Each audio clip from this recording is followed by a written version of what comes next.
ప్రభువుకు మహిమ కలుగునుగాక. మీరందరూ డైలీ బ్రెడ్ వినేదానికి దగ్గరికి రండి. ఎందుకు దూరమవుతారు? దేవుని వాక్యం వింటే నీ జీవితానికి ఆశీర్వాదం.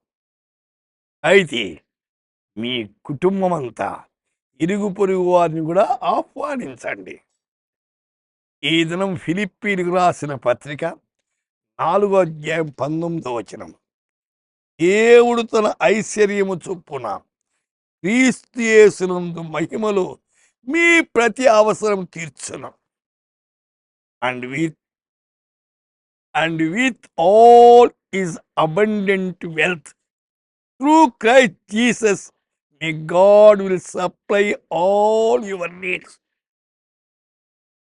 मेरा परमेश्वर भी अपने उस धन के अनुसार जो महिमा रहित मसीह यीशु में है तुम्हारे हर एक गति को पूरी करेगा.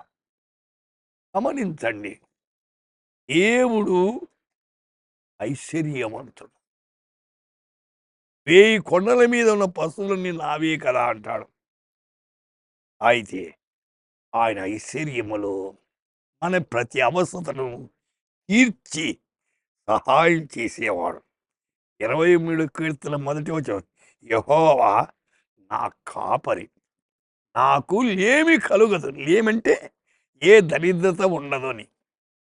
కాబట్టి ఆయన మన కాపరిగా ఉండి మనం నడిపించుట అవసరమైనది. మత్తయి 6:33 మీరు ఆయన రాజ్యమును నీతిని మొదట వెదుకుడే, అప్పుడు అన్నీ మీకు అనుగ్రహించబడు. అయితే కొంతమంది మొదటి స్థానం దేవునికి ఎవరు, అందుచేత ఆశీర్వాదం కోల్పోతాం. దేవునికి మొదటి స్థానం ఇయ్యాల. మొదట నా నీతిని, నా రాజ్యాన్ని వెదకండి అంటున్నాను. అప్పుడు మీకు అనుగ్రహిస్తాడు. దేవుడికి అబద్ధం చెప్పడండి. దేవుడు వాస్తవం చేసేవాడు. కాబట్టి ప్రభువుని అడగదు, ప్రభు మీద ఆధారపడండి. అయితే దేవుడు ఆశ్చర్య కార్యాలు మీ జీవితాల్లో జరిగించి ఆయన నామాన్ని మహిమపరచు. ప్రార్థన చేద్దాం. పరిశుద్ధుడా, మీకు వందనాలు, స్తోత్రము నాయన. మీరు మా తండ్రివి, మా దేవుడు. మీ బిడ్డల యొక్క ప్రతి అవసరతను మీరే తీర్చండి, కనికరించి కృప చూపించండి.